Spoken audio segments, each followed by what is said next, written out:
नमस्कार विद्यार्थी मित्रांनो, MPSC जागरणवर आपले सहर्ष स्वागत आहे। आज आहे 25 मे 2026 आणि आजच्या दैनिक चालू घडामोडींवर आधारित महत्त्वाचे प्रश्न आपण या व्हिडिओमध्ये पाहणार आहोत। तरी सर्वप्रथम जर आपण नवीन असाल तर चॅनलला अवश्य सबस्क्राइब करा। चला तर मग आजच्या व्हिडिओला सुरुवात करूया। प्रश्न 1, नुकताच राष्ट्रकुल दिन कधी साजरा करण्यात आला आहे? याचे अचूक उत्तर आहे पर्याय बी, मे 24। स्पष्टीकरण: जागतिक स्तरावर नुकताच राष्ट्रकुल दिन 9 मार्च 2026 रोजी साजरा करण्यात आला आहे, तर भारत आणि इतर काही देशांमध्ये हा दरवर्षी मे 24 रोजी साजरा केला जातो। जागतिक स्तरावर राष्ट्रकुल देशांच्या परंपरेनुसार हा प्रतिवर्षी मार्च महिन्यातील दुसऱ्या सोमवारी साजरा केला जातो। भारत आणि इतर काही देशांमध्ये हा दिवस राणी व्हिक्टोरिया यांच्या जन्मदिनानिमित्त 24 मे 1819 दरवर्षी मे 24 रोजी साजरा केला जातो। उद्देश: हा दिवस अशा सर्व देशांद्वारे साजरा केला जातो जे एकेकाळी ब्रिटिश साम्राज्याचा भाग होते। याचा मुख्य उद्देश सदस्य देशांमध्ये शांतता, समानता आणि लोकशाहीला प्रोत्साहन देणे हा आहे। प्रश्न 2, नुकतीच रणजित कुमार दास यांची कोणत्या राज्याच्या विधानसभेच्या अध्यक्षपदी निवड करण्यात आली आहे? याचे अचूक उत्तर आहे पर्याय सी, आसाम। स्पष्टीकरण: नुकतीच भाजप नेते रणजित कुमार दास यांची आसाम विधानसभेच्या अध्यक्षपदी निवड करण्यात आली आहे। राज्यातील एकमेव असे आमदार आहेत ज्यांची सलग दुसऱ्यांदा या पदासाठी बिनविरोध निवड झाली आहे। आसाम राज्याची माहिती: राजधानी दिसपूर, मुख्यमंत्री हिमंता बिस्वा शर्मा, राज्यपाल लक्ष्मण आचार्य। आता पाहू आसामशी संबंधित इतर चालू घडामोडी। भारताच्या पहिल्या AI म्हणजेच कृत्रिम बुद्धिमत्ता संचलित प्रत्यक्ष बँकिंग शाखेचा शुभारंभ गुवाहाटी येथे करण्यात आला। भारताचे पहिले सॅटेलाइट टॅग असलेले गंगा सॉफ्टशेल कासव काझीरंगा राष्ट्रीय उद्यानात सोडण्यात आले। बक्सा मधाची पहिली खेप अमेरिकेला निर्यात करण्यात आली आहे, हे आसामशी संबंधित आहे। आसामच्या पहिल्या महिला रेडिओ पत्रकार लिली दास यांचे वयाच्या 90व्या वर्षी निधन झाले। पारंपरिक सुवोरी उत्सव आसाममध्ये साजरा करण्यात आला। उत्तर पूर्व जनजातीय वसंत उत्सवच्या पहिल्या आवृत्तीचे उद्घाटन गुवाहाटी येथे झाले। बोहाग बिहू उत्सव आसाममध्ये साजरा करण्यात आला। आसामने भौगोलिक मानांकन म्हणजेच GI टॅग असलेल्या कार्बी ओब्लॉग आल्याची पहिली खेप लंडनला निर्यात केली। प्रश्न 3, नुकतेच अन्न आणि कृषी संघटनेच्या सर्वोच्च अग्रिकोला पदकने कोणत्या भारतीयाला सन्मानित करण्यात आले आहे? याचे अचूक उत्तर आहे पर्याय बी, नरेंद्र मोदी। स्पष्टीकरण: अन्न आणि कृषी संघटनेच्या सर्वोच्च बहुमानाने म्हणजेच अग्रिकोला पदकने भारताचे पंतप्रधान नरेंद्र मोदी यांना सन्मानित करण्यात आले आहे। रोम, इटली येथील अन्न आणि कृषी संघटनेच्या मुख्यालयात त्यांना हा प्रतिष्ठित पुरस्कार प्रदान करण्यात आला। त्यांना हा सन्मान अन्न सुरक्षा, शाश्वत शेती, नैसर्गिक शेती आणि ग्रामीण विकासाला प्रोत्साहन देण्यासोबतच भूक आणि दारिद्र्य निर्मूलनासाठी केलेल्या उत्कृष्ट प्रयत्नांसाठी देण्यात आला आहे। हा सन्मान स्वीकारल्यानंतर पंतप्रधानांनी हा पुरस्कार भारतातील कोट्यवधी शेतकऱ्यांना आणि कृषी क्षेत्राशी संबंधित लोकांना समर्पित केला। आता पाहू इतर महत्त्वाचे पुरस्कार। प्रतिष्ठित 2026चा आंतरराष्ट्रीय बुका पुरस्कार यांग शुआंगजी यांना प्रदान करण्यात आला। नॉर्वेकडून पंतप्रधान मोदी यांना 32वा आंतरराष्ट्रीय सर्वोच्च पुरस्कार प्रदान करण्यात आला। पंतप्रधान मोदी यांना स्वीडनचा सर्वोच्च सन्मान मिळाला। प्रतिष्ठित मॅटिओरिटिकल सोसायटीची फेलो म्हणून निवडली जाणारी पहिली भारतीय महिला कुलजीत कौर मारहास बनली आहे। सोमा मंडल यांना केम्ब्रिज डेडिकेटेड टीचर अवॉर्ड्स 2026च्या दक्षिण आशिया प्रादेशिक किताबाने सन्मानित करण्यात आले। डॉक्टर शेखर सुमन बोरा यांना अमेरिकेत युनिव्हर्सिटी इनोव्हेटर अवॉर्ड 2026 देण्यात आला।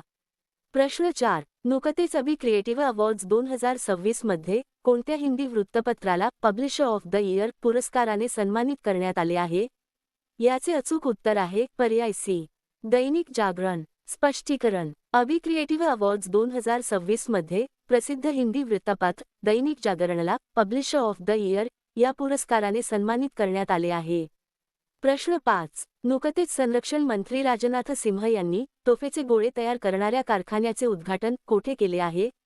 याचे अचूक उत्तर आहे पर्याय डी, शिर्डी। स्पष्टीकरण: संरक्षण मंत्री राजनाथ सिंह यांनी महाराष्ट्रातील शिर्डी, अहिल्यानगर येथे NIBE ग्रुपच्या संरक्षण निर्मिती संकुलाचे उद्घाटन केले, जे तोफेचे गोळे, रॉकेट प्रणाली आणि क्षेपणास्त्रे बनवण्याचे काम करेल। याशिवाय त्यांनी नागपूर येथे solar defence and aerospace limited च्या दारुगोळा कारखान्याचेही उद्घाटन केले आहे. शिर्डी कारखाना हे सनकुल तोफेचे गोळे, प्रगत तोफखाना प्रणाली आणि 300 किलोमीटरपर्यंतचा पल्ला असणारी रॉकेट लॉन्चर यंत्रणा यांचे उत्पादन करेल.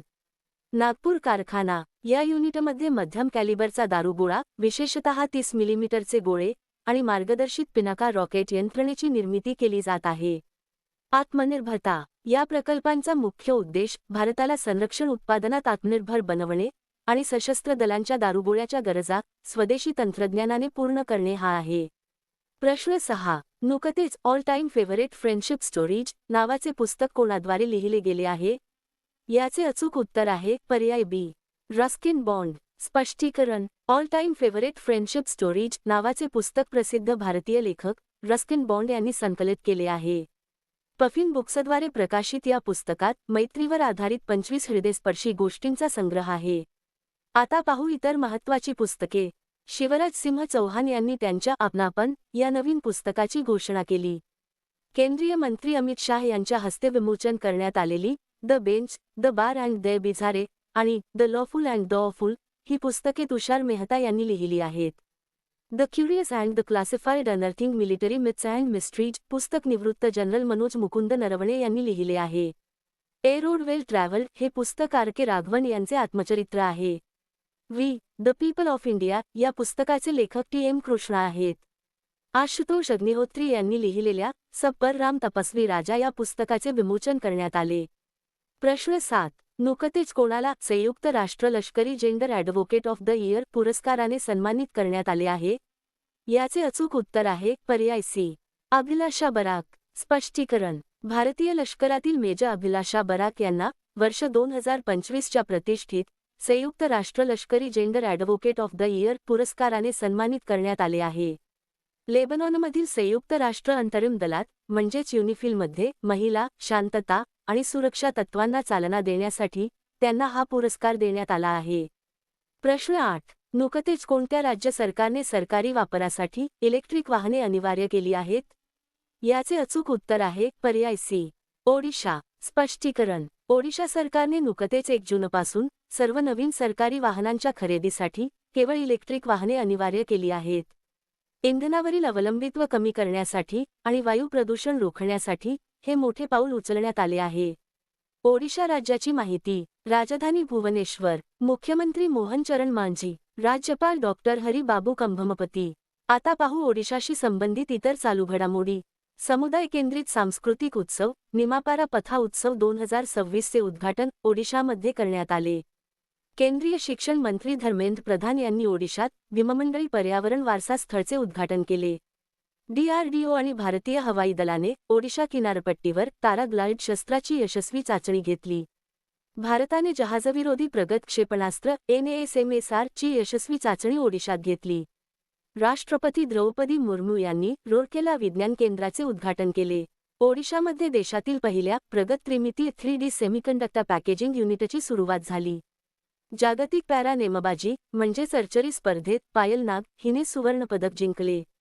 प्रश्न 9. नुकतेच ऑइल इंडिया लिमिटेडने कोणत्या राज्यातील दांडेवाला क्षेत्रात नवीन वायूचा म्हणजेच गॅसचा साठा शोधला आहे? याचे अचूक उत्तर आहे पर्याय बी. राजस्थान. स्पष्टीकरण. ऑइल इंडिया लिमिटेडने राजस्थानच्या दांडेवाला क्षेत्रात नैसर्गिक वायूचा नवीन साठा शोधला आहे. कंपनीच्या माहितीनुसार या विहिरीतून सरासरी दररोज सुमारे 25,000 मानक घनमीटर नैसर्गिक वायूचा प्रवाह नोंदवला गेला आहे. महत्त्व. दांडेवाला क्षेत्रातील उथळ सानू फॉर्मेशन मध्ये वायूच्या अस्तित्वाची पुष्टी करणारा हा पहिला यशस्वी शोध आहे. राजस्थान राज्याची माहिती. राजधानी जयपूर. मुख्यमंत्री भजनलाल शर्मा. राज्यपाल हरिभाऊ किसनराव बागडे. आता पाहू राजस्थानशी संबंधित इतर चालू घडामोडी. राजस्थानमधील पहिल्या सेमीकंडक्टर मॅन्युफॅक्चरिंग क्लस्टरचे उद्घाटन भिवडी येथे करण्यात आले. राजस्थान सरकारने वादानंतर शालेय मुलांसाठी सुरू केलेली सार्थक नाम मोहीम मागे घेतली. भारतीय लष्कराने राजस्थानच्या पोखरण क्षेत्रात ब्रह्मास्त्र सराव आयोजित केला. एनर्जी स्टॅटिस्टिक्स इंडिया 2026 नुसार नूतनीकरणक्षम ऊर्जेमध्ये राजस्थानला प्रथम स्थान मिळाले आहे. राजस्थान सरकारने औद्योगिक पार्क धोरण 2026 लॉन्च केले. राजस्थानमधील प्रसिद्ध माउंट अबूचे नाव बदलून अबुराज करण्यात आले आहे. भारतीय लष्कराने पोखरण येथे अग्निवर्षा लष्करी सराव केला. राष्ट्रपती द्रौपदी मुर्मू यांनी जैसलमेरमध्ये प्रचंड हेलिकॉप्टरमधून उड्डाण करून इतिहास रचला. प्रश्न 10. नुकतीच कोणत्या राज्यातील पहिली नक्षत्रवाटिका सरस्वती वन्यजीव अभयारण्यात विकसित करण्यात आली आहे? याचे अचूक उत्तर आहे पर्याय ए. हरियाणा. स्पष्टीकरण. नुकतीच हरियाणा राज्यातील पहिली नक्षत्रवाटिका म्हणजेच उद्यान सरस्वती वन्यजीव अभयारण्य किंवा सिओन्सर वनमध्ये विकसित करण्यात आली आहे. हे अभयारण्य हरियाणाच्या कैथल आणि कुरुक्षेत्र पेहोवा जिल्ह्यात आहे. उद्देश सर्वसामान्य जनता आणि भाविकांना या नक्षत्रांशी संबंधित वृक्षांचे औषधी, वैज्ञानिक आणि आध्यात्मिक महत्त्व याविषयी जागरूक करणे. हरियाणा राज्याची माहिती. राजधानी चंदीगड. मुख्यमंत्री नायब सिंग सैनी. राज्यपाल प्राध्यापक असीम कुमार घोष. आता पाहू हरियाणाशी संबंधित इतर चालू घडामोडी. मायक्रोसॉफ्टने भारतातील आपले पहिले AI कौशल्य केंद्र चंदीगड विद्यापीठात सुरू केले आहे. हरियाणाच्या पोलिसांनी नागरिकांच्या सुरक्षिततेसाठी अभेद्य नावाचे मोबाईल ॲप्लिकेशन लॉन्च केले आहे. भारतीय हवाई दलाच्या सूर्यकिरण विमानांच्या प्रात्यक्षिक संघाने चंदीगडमध्ये 2 दिवसांच्या हवाई कसरतींचे आयोजन केले होते. भारतातील पहिले स्वयंचलित LPG ATM गुरुग्राममध्ये लॉन्च करण्यात आले. हरियाणाने 2026-27 या वर्षासाठी 2.23 लाख कोटी रुपयांचा अर्थसंकल्प सादर केला. हरियाणा सरकारने PM श्री शाळा योजनेच्या धर्तीवर राज्यात CM श्री शाळा सुरू करण्याची घोषणा केली आहे. 72व्या महिला वरिष्ठ राष्ट्रीय कबड्डी स्पर्धेचे विजेतेपद हरियाणाने पटकावले. प्रश्न 11. नुकतेच राष्ट्रीय उत्तेजक द्रव्य विरोधी संस्थेच्या म्हणजेच नाडाच्या अपील पॅनलने कोणत्या भारतीय थाळीफेक खेळाडूवर 7 वर्षांची बंदी घातली आहे? याचे अचूक उत्तर आहे पर्याय सी. बनवीर सिंग. स्पष्टीकरण. राष्ट्रीय उत्तेजक द्रव्य विरोधी संस्थेच्या म्हणजेच नाडाच्या अपील पॅनलने उत्तेजक द्रव्य चाचणीत अपयशी ठरल्यामुळे भारतीय थाळीफेक खेळाडू बनवीर सिंग याच्यावर 7 वर्षांची बंदी घातली आहे. प्रश्न 12. नुकतेच ज्येष्ठ नागरिकांच्या मदतीसाठी जीवन मोबाईल ॲप कोठे लॉन्च करण्यात आले आहे? याचे अचूक उत्तर आहे पर्याय बी.